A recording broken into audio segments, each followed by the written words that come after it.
अस्ताद, आपकी इसमें क्या राय है? क्योंकि आप समेत कई ऐसे कोर्ट रिपोर्टर्स हैं जो कि मुल्क में पिछले 4-5 माह से जो कुछ हो रहा था, चाहे वो 12 जुलाई का फैसला क्यों ना हो, उसको इस बात से जोड़ रहे थे कि सब कुछ काजी फाइज ईसा साहब की एक्सटेंशन के लिए हो रहा है। अब उनकी सुप्रीम कोर्ट में एक्सटेंशन तो नहीं हो रही, ना ही उम्र बढ़ रही है सुप्रीम कोर्ट के जजेस की, ना ही कोई टर्म फिक्स किया जा रहा है। लेकिन क्या अब भी आपको ये लगता है कि हुकूमत की ख्वाहिश है कि उनको जो है फिर आईनी अदालत में मुकर्रर किया जाए? क्योंकि आप ही की खबर है कुछ अरसे पहले की जिसमें आपने कोट किया था कि काजी फाइज ईसा साहब ने हुकूमत को कन्वे कर दिया है कि जो भी ये जुडिशल पैकेज आ रहा है, जो प्रपोज जुडिशल पैकेज है, उसका वो हिस्सा नहीं बनना चाहते। विच जो मेरी अंडरस्टैंडिंग है उसका मतलब ये है कि ना वो सुप्रीम कोर्ट में रहना चाहते हैं, ना आईनी अदालत में रहना चाहते हैं। देखिए, चीफ जस्टिस काजी फैसला ने अगर पूरा इनका टेनोर देखें तो बड़ा कुछ इस निज़ाम के लिए 2/3 के लिए किया है। अभी अगर आप देखें तो क्या वो जो ये केस टेकअप करने जा रहे हैं 17 को, इसमें दो चीज़ें हैं। एक तो ये है कि वो कह रहे थे, लेकिन उनके जो इकदाम थे वो इस तरह के नहीं थे कि वो जा रहे हैं। वो इकदाम ये थे कि वो पूरा इंश्योर किया कि 2/3 हो। बज़ाहिर ये लग रहा है कि हुकूमत में डिवीजन है। एक तबका चाह रहा है कि काजी फैसल साहब जो हैं वो उनका जो पूरा टेनोर है 2009 से देखें, वो एक्सट्रीम लेवल कर रहा है। कभी वो 2009 से 13 तक मुक़्तदर हलकों के करीब भी रहे हैं, एक परसेप्शन रही है। 13 से 23 तक शदीद उनके मसाइल रहे हैं, और वो उन्हें एक एंटी एस्टैब्लिशमेंट जज के तौर पे जाता रहा। फिर सिचुएशन डिफरेंट होगी, लेकिन अगले 3 साल देंगे तो क्या गारंटी होगी किस तरफ जाएंगे। फिर नून लीग की तो ख्वाहिश है, लेकिन नून लीग के और अगर किसी और के मसाइल बनते हैं तो फिर काजी फैसल साहब की पोजीशन क्या होगी। मेरा ख्याल है कि काजी फैसल साहब को एक वजह है कि फेडरल कॉन्स्टिट्यूशनल कोर्ट अगर बनानी है, उसको चलाना भी है। चलाने के लिए आपको एक स्ट्रांग चीफ जस्टिस चाहिए, तो फिर टाइम बीइंग आपको काजी फैसल साहब की सवाल मेरा ये कि देखिए, हुकूमत की तो ख्वाहिश हो सकती है, और अब आप कह रहे हैं कि हुकूमत डिवाइडेड भी है, बल्कि हुकूमत में अब ये एक सोच भी है कि हम नहीं चाहते कि काजी फैसल साहब जो है वो कंटिन्यू करें। लेकिन ये इतनी तमाम खबरें आना, जिसपे आप समेत कई लोगों ने बात की कि काजी साहब अपनी अपॉइंटमेंट के लिए, अपनी एक्सटेंशन के लिए ये कर रहे हैं, और आप कह रहे हैं कि 2/3 वो इंश्योर करने की भी कोशिश कर रहे थे।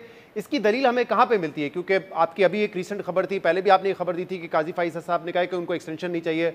आजम रजीक साहब भी ये कह चुके हैं कि काजी फैसल साहब ने एक्सटेंशन लेने से मना कर दिया है, कोई वो पर्सन स्पेसिफिक फैसला नहीं चाहते हैं अपने हक में। तो फिर ये दलील कहां से मिलती है कि उनकी एक ख्वाहिश थी कि वो चीफ जस्टिस के ओहदे पर बरकरार रहें? देखें, वो सारी चीज़ें अगर आप मखसूस नशिस्तों में, जो जस्टिस मंसूर अली शाह और जस्टिस काजी फैसल में इख्लाफ कहाँ शुरू हुई, वो मखसूस नशिस्तों में जो उनका स्टे था, स्टे में 2/3 हुकूमत की ख़त्म हो गई। फिर जब फैसला आता है, फिर उसके बाद ज़्यादा मसाइल है। ये 63A में जो राह हमवार की उन्होंने आईनी तरमीम, अगर वो फैसला जजमेंट रिजर्व कर देते और अपने जाने से एक दिन पहले अनाउंस कर देते कि जी हाँ जी वोट काउंट हो सकता है, तो फिर बात है। एक आईनी तरमीम हुकूमत बिल्कुल लाना चाह रही है, आथर जज है नहीं, आर्डिनेंस आता है, वो आर्डिनेंस के जरिए जैसे मुनीब अख्तर को कमेटी से निकाला जाता है, फिर एक हम ख्याल बेंच बनाया जाता है, उस हम ख्याल बेंच से फैसला आ जाता है कि जी वोट काउंट हो सकता है। तो ये किस चीज़ के लिए हो रहा था? ये बात आपने दुरुस्त की कि वो रिव्यू में बेंच जो पहले तजवीज़ किया था काजी फैसल साहब ने, वो मुख्तलिफ था, उसको हेड कर रहे थे मंसूर अली शाह साहब।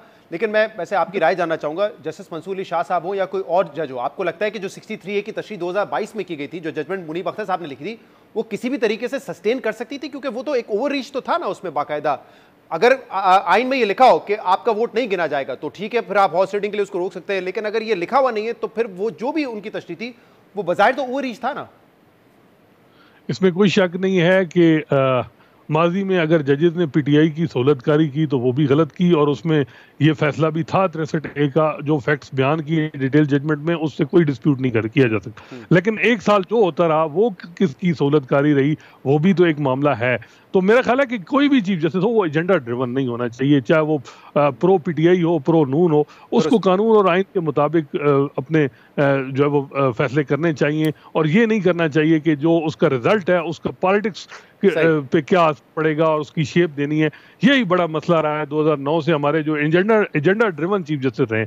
और मेरा ख्याल है कि जस्टिस मंसूर अली शाह जो है वो यही उनके सामने है, इतलात यही है कि वो कहते हैं कि मॉडल एक उमर अता बंदयाल का मॉडल था, साकिब निसार का मॉडल था। मैं सियासी मामले पर भी बात करना चाहूंगा मुनीब, क्योंकि अब तहरीक इंसाफ ने ये ऐलान कर दिया कि 15 तारीख को हम एहतजाज करेंगे डी चौक पे। ये कल उनकी एक हंगामी इजलास हुआ उनकी पॉलिटिकल कमेटी का, उसके बाद ये फैसला हुआ है। और कल मेरे साथ उमर अयूब साहब मौजूद थे, वो कहते हैं कि जब हमारे लिए आप तमाम रास्ते बंद कर देंगे, इमरान खान तक रसाई नहीं देंगे, इमरान खान को इस वक्त जो मुश्किलात हैं उनका सदबाब नहीं करेंगे, जो उनके राइट्स हैं उनको नहीं मिलेंगे, तो फिर आप हमसे ये क्यों तवक्को रखते हैं कि हम 15 तारीख को अगर ऐसी हो रही है या नहीं हो रही, हम उस पर एहतजाज ना करें? एहतजाज हमारा हक है, हम करेंगे। कौन गलती पर है? हुकूमत को अगर ये इस वक्त ऐसी हो रही है, इस तरह का जबर नहीं करना चाहिए या रसाई ना रोकनी चाहिए, या फिर तहरीक इंसाफ को अकल के नाखून लेने चाहिए और 15 तारीख को कम से कम अपना एहतजाज ना रिकॉर्ड करें?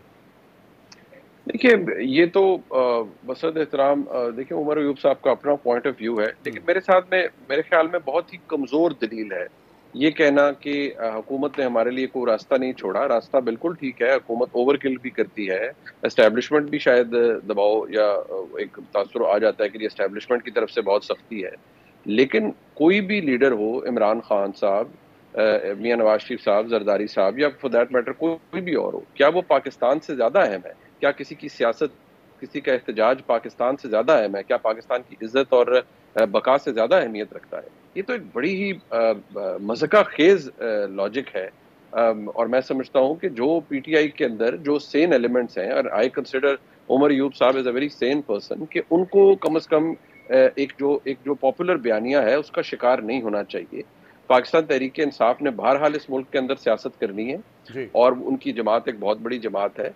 उन्हें इस तरह की सियासत के अंदर डूबे हुए और जज्बात से आरी आर्ग्यूमेंट्स को नहीं हवा देनी चाहिए। वो इसलिए क्योंकि सियासत तो इधर ही रहेगी अगर खुदा न खास्ता इस इंतशार के डर की वजह से या फॉर दैट मैटर किसी और भेड़ चाल की वजह से ये कॉन्फ्रेंस या उसमें से कोई एक शुरा में से कोई एक भी इस वजह से नहीं आता कि जी सिक्योरिटी क्लियरेंस हमारी एजेंसीज नहीं दे रही, आपके मुल्क में या आपके दारुल हुकूमत में एक वॉलेटाइल सिचुएशन है, एक जमात डी चौक में आके एहतजाज करना चाह रही है, तो उससे बदनामी मियां नवाज शरीफ या शहबाज शरीफ साहब या जरदारी साहब की तो नहीं, पाकिस्तान की हो। सही, लेकिन मुझे आपको लगता है कि क्योंकि ऑब्वियसली 15 तारीख की जो डेट है वो इसीलिए चुनी गई है ताकि हुकूमत पर दबाव डालें, इस वक्त आपको लग रहा है कि इस थ्रेट से कि हम एहतजाज करेंगे 15 तारीख को, हुकूमत दबाव में आएगी और जो इस वक्त उनकी डिमांड है कि देखें वकला को, पॉलिटिकल लीडरशिप को आप रसाई दें इमरान खान तक, एटलीस्ट वो हुकूमत मान जाएगी? आपको लग रहा है कि इतना दबाव क्रिएट कर सकेगा ये एहतजाज का जो थ्रेट है?